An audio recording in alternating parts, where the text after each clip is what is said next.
आदरणीय बंधुओं, माताओं व मेरी प्यारी बहनों, राधे राधे।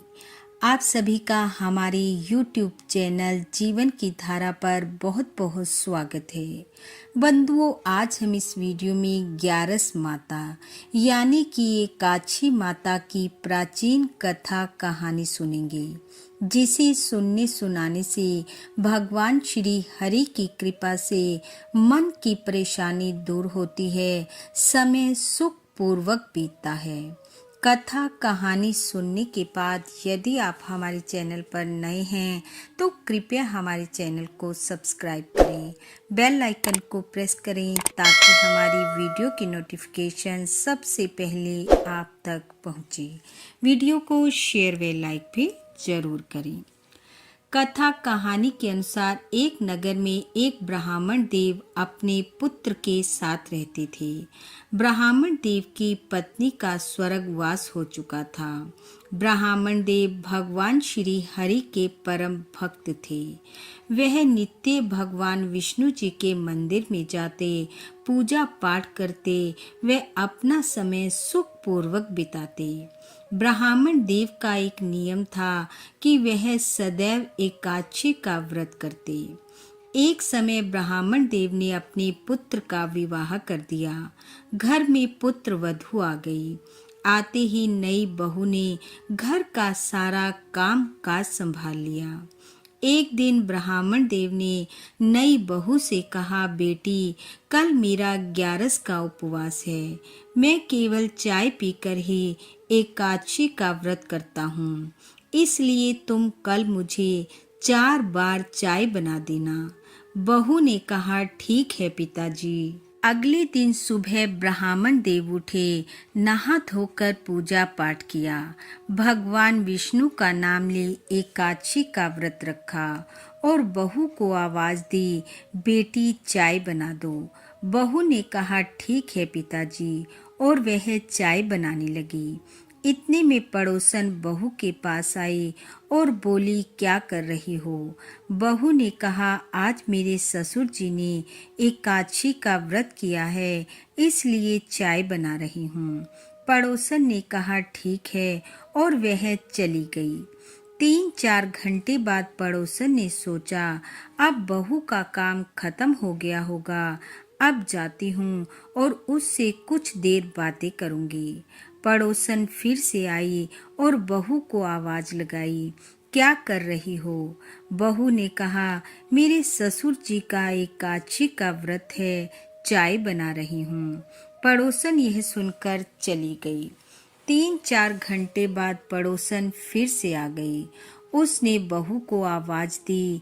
बहू फिर आई और कहने लगी, चाय बना रही हूँ, मेरे ससुर जी का एकादशी का व्रत है। यह सुनकर पड़ोसन फिर से चली गई। शाम को 7-8 बजे पड़ोसन फिर आ गई और सोचने लगी, अब तो पक्का नहीं बहू का काम खत्म हो गया होगा। आकर उसने बहू को आवाज दी। बहू ने वही उत्तर दिया। पड़ोसन फिर से वापस चली गई। अगले दिन पड़ोसन बहू के पास सुबह सवेरे पहुंच गई और कहने लगी, क्या कर रही हो? बहू ने उसे अंदर बुलाया। पड़ोसन ने कहा, कल मैं 4 बार तुम्हारे घर आई, लेकिन तुम काम में व्यस्त थी, तुम्हारे ससुर भी घर पर ही थे। बहू ने फिर से सारी बात पड़ोसन के सामने दोहरा दी। पड़ोसन ने कहा, अगर तुम ऐसे ही 4-4 बार चाय बनाकर देती रहोगी तो तुम्हारा तो काम ही खत्म नहीं होगा। अब जब अगली बार एकादशी का व्रत आए तो तुम अपने ससुर को व्रत मत करने देना, चाय बनाने से मना कर देना। यह कहकर पड़ोसन चली गई। बहू सीधे मन की थी, वह पड़ोसन की बात न समझ सकी। अब जब अगली एकादशी का व्रत आया तो ससुर ने बहू से कहा, बहू, आज मेरा एकादशी का व्रत है और तुम आज फिर से 4 बार चाय बना देना। बहू ने कहा, पिताजी, अब व्रत रखने की कोई जरूरत नहीं है, मैं आपको चाय बनाकर नहीं दूंगी। पड़ोस में इतने बड़े बुजुर्ग हैं, कोई एकादशी नहीं रखता। आप अपनी इस एकादशी को या तो किसी को दे आओ या फिर बेच आओ। बहू की बात सुनकर ब्राह्मण देव परेशान हो गए। ये कैसी बहू आई है जो अभी ऐसा कह रही है, आगे चलकर मेरे साथ क्या करेगी?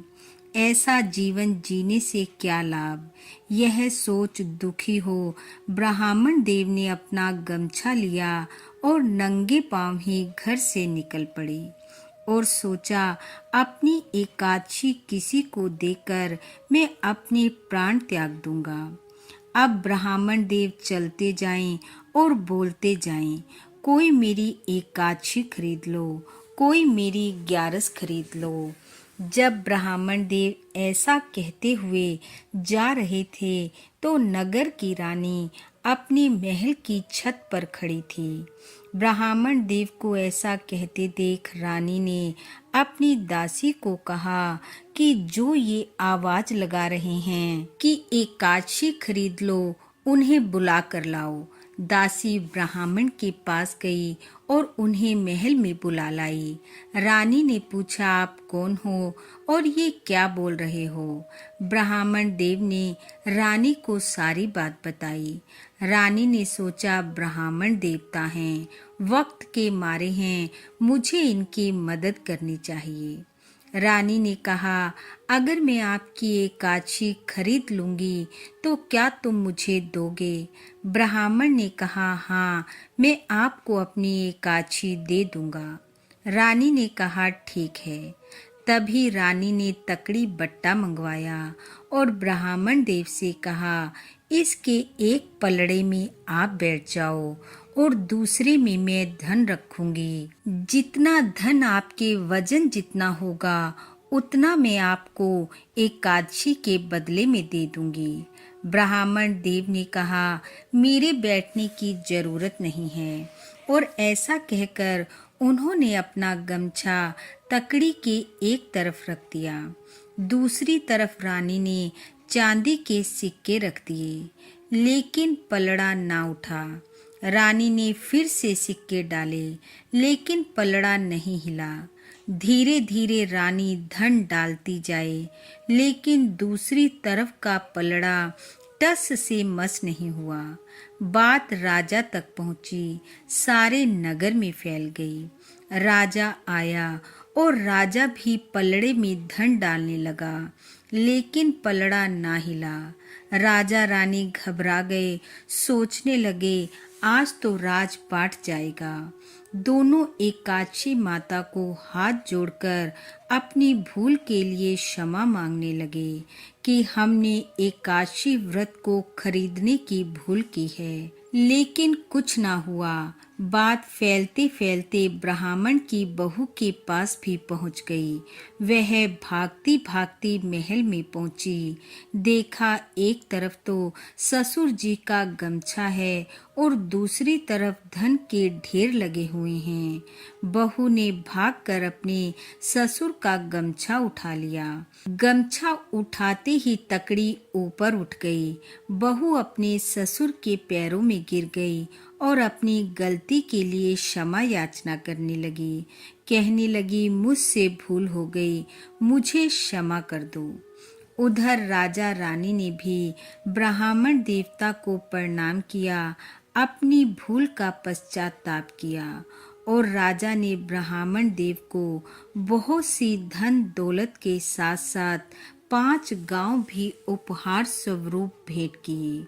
और इस प्रकार भगवान श्री हरि की कृपा से एकादशी व्रत के प्रभाव से ब्राह्मण देव के मन की परेशानी दूर हुई और वह अपना समय सुखपूर्वक व्यतीत करने लगे।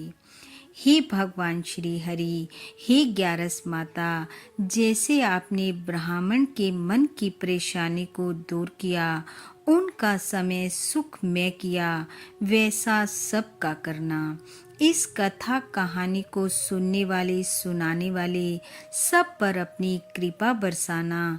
इन्हीं शुभकामनाओं के साथ आप सबका बहुत बहुत धन्यवाद। राधे राधे।